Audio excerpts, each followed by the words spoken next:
Zaterdagmiddag werd in Obade gebracht aan burgemeester Hans Gillissen. En niet zomaar een burgemeester, maar een burgemeester die met heel zijn hart voor de muziek in Venray altijd gegaan is. En we hebben in Venray 11 muziekgezelschappen, allemaal verschillende, met allemaal verschillende cultuur en bezetting en zo. En die willen eigenlijk allemaal wel wat doen voor die burgemeester, voor zijn afscheid. En toen hadden we een uitdaging. Want je kunt natuurlijk niet 11 verschillende concerten gaan geven voor zijn afscheid. Dus onze burgemeester, die eigenlijk zich kenmerkt door een heel verbindende burgemeester te zijn, die heeft nu onbewust ook voor zo'n functie gezorgd. En die verbindt al die orkesten, want van 9 van die 11 gezelschappen zitten hier muzikanten nu in de zaal. En die gaan straks een obade verzorgen voor de burgemeester.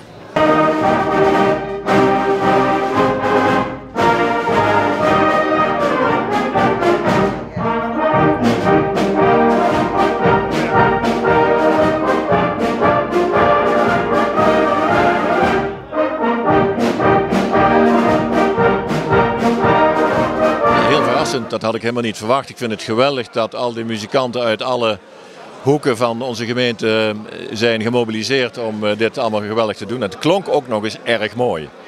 Dus ik vond het echt geweldig. Ik moet het ook nog allemaal eventjes weer verwerken natuurlijk. Hè. Met wat voor gevoel gaat u Venray verlaten? Nou, misschien wel dat de afgelopen 10 minuten hier, die klanken, dat het gevoel ook is. Waarmee ik Venray zal verlaten. Met veel majeurs erin, zoals de muziekdeskundige dat zegt. En soms heb je in iedere gang heb je ook een mineurtje er doorheen zitten. En dat is hier ook. Dus nee, per saldo is het een fantastische 10 jaar geweest. En wat ik hier dit kwartier heb gehoord, is daar misschien wel een samenvatting van.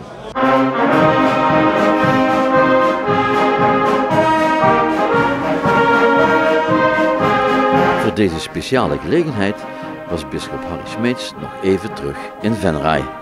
Fijn om weer terug te zijn. Dan merk je toch ook wat je allemaal achter hebt gelaten. Maar heel blij om hier vandaag bij te kunnen zijn en te mogen zijn. Hier bij het afscheid van de burgemeester. Want we hebben toch denk ik 10 jaar heel goed met elkaar overweg gekund en door één deur gekund. En ja, zoals ik ook al zei in de toespraak, dat er is vriendschap ontstaan. En ja, het is toch wel heel bijzonder dat we nu eigenlijk binnen een jaar tijd allebei Venray gaan verlaten. We hebben toch veel gedeelde tijd hier.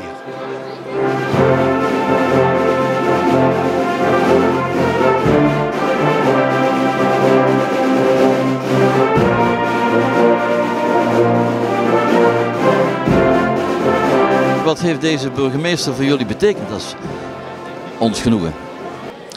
Nou, deze burgemeester heeft voor ons betekend, wij merken dat de burgemeester een warm hart, de muziek een warm hart toedraagt. En concreet heeft dat voor ons betekend, de burgemeester heeft een aantal keren met onze concerten meegedaan. Een jaar of 2, 3 geleden hebben wij een Maestro-concert georganiseerd, afgekeken zeg maar, van het tv-programma De Maestro, wat wellicht iedereen kent. Waar onze burgemeester één van de maestro's was en ook nog met... volgens mij met de publieksprijs er vandoor ging. Dus hij heeft daar, voor ons was hij voor grote verdiensten. Omdat hij daar zo succesvol is geweest, heeft hij vorig jaar ook nog met ons jubileumconcert hier in de Schouwburg meegedaan. En is hij nog 1 keer als maestro op de bok gaan staan.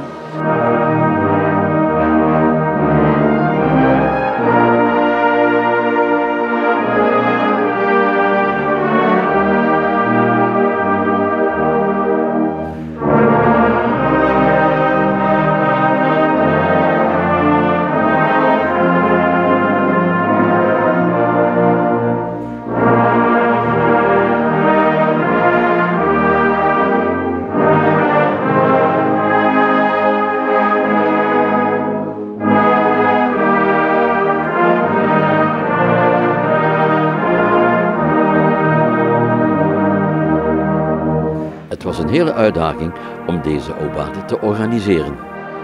Nou, dat is wel heel bijzonder, want de nummers, het repertoire van de verschillende gezelschappen en ook de bezetting, hè, dus de instrumenten die er spelen in zo'n gezelschap, die verschillen. Van vereniging tot verenigingen. Dus we moesten nummers zoeken die we allemaal kunnen maken, die moesten we ook geschikt maken om samen te kunnen spelen. Ja, en iedere vereniging heeft daar zo zijn eigen gedachten over, iedere dirigent. Je kunt niet samen repeteren. Ja, ik vind het wel leuk om het allemaal te zien, maar het is wel moeilijk omdat je zelf niet goed kunt horen soms. Ik vind het wel leuk en bijzonder, want ik heb eigenlijk nog nooit met zoveel man tegelijk opgetreden. Nou, dat is natuurlijk een hele bijzondere happening. Ik denk dat dat heel goed is en dat we laten zien dat we als verenigingen in de gemeente Venray prima samen aan het werken zijn. En ik kan me helemaal voorstellen dat de burgemeester hier zo meteen helemaal door verrast is. En wij laten zien, zeg maar, dat wij de burgemeester dankbaar zijn voor het warme hart dat hij de muziek toedraagt. Monseigneur Harry Smeets had nog een speciale boodschap voor Hans Gillissen en de inwoners van Venray. We gaan allemaal op pad in ons leven en nou ja, Kerstmis gingen Jozef en Maria op weg, want die moesten naar Bethlehem om zich te laten inschrijven. Ik denk dat de burgemeester, die heeft zich al laten inschrijven in Best, wil ik voor hem hopen. Want anders is hij een overtreding, ja, voor de helderheid. Maar goed, dus we zijn allemaal op weg in ons leven en ik hoop, dat is ook dat voor de burgemeester hoop ik dat ook voor alle mensen van Venray, dat ze die weg die ze gaan, dat ze die in gezondheid mogen gaan, dat ze er geluk en vrede in mogen ervaren en dat ze die onder Gods zegen mogen gaan.